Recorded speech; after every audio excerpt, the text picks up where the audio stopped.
I pushed open the bedroom door with a grin, the kind a man wears when he's about to surprise his wife with a gift he's kept hidden for months.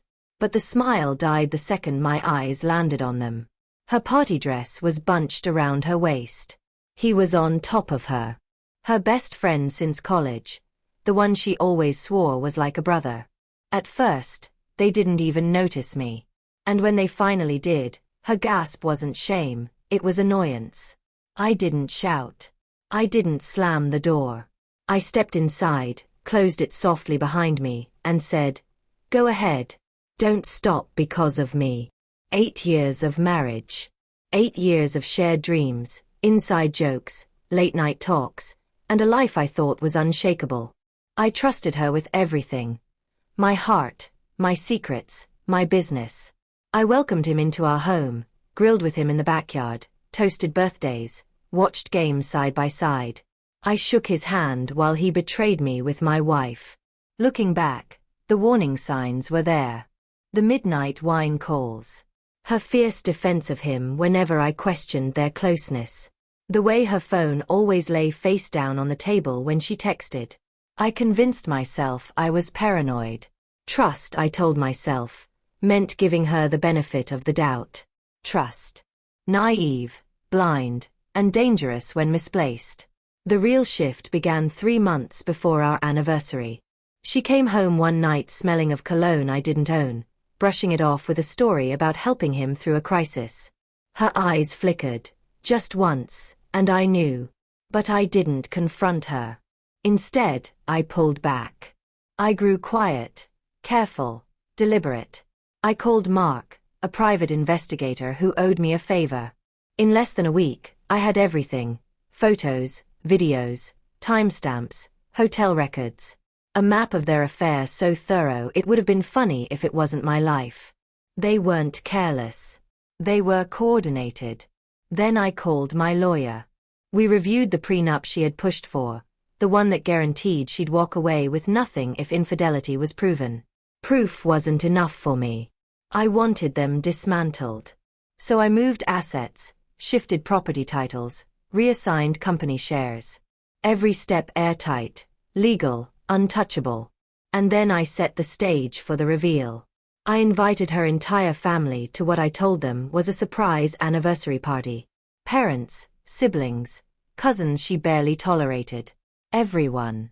Back in the bedroom, she was scrambling for the sheets while he fumbled with his clothes. Fear flickered across their faces, but my voice stayed calm. "I think we should have a little family talk," I said. Before either of them could respond, I picked up the phone and dialed downstairs. Music and laughter filtered up. Her mother answered. "Could you all come up here?" "Bring everyone," I said. Her eyes widened. "You wouldn't." "I already did." Footsteps climbed the stairs. A knock. Then the door opened. Her parents stepped in, her sister behind them, 2 cousins close behind, all dressed to celebrate, glasses of champagne in hand. Their smiles froze as they took in the scene, her clutching the sheets, him half-dressed, me leaning against the dresser, calm as ever. I let the silence do its work. Then I handed her father a small black drive. "Take a look." Every photo, every video, every receipt was on it. His face paled before he even plugged it in. Her mother's hand flew to her mouth. Her sister whispered, "Oh my God." Tears slid down my wife's cheeks, but they weren't for me. They were for herself. "I'm not finished," I said. I opened a drawer and pulled out an envelope. "This," I handed it to her, "is the finalized divorce agreement. Effective immediately." Her hands trembled as she flipped through the pages, reading the words that stripped her of every asset under the infidelity clause. He tried to speak. I cut him off. "A copy of the evidence has already been delivered to your wife." The room fell silent except for her muffled sobs. Her parents stood frozen, the people who once believed their daughter had married a man who would always protect her. "I wanted you to see this yourselves," I said evenly, "because I'm not the one cleaning up her mess." Her father looked at her like she was a stranger. Her mother's eyes filled with tears. Her sister murmured about karma. Then I delivered the final blow.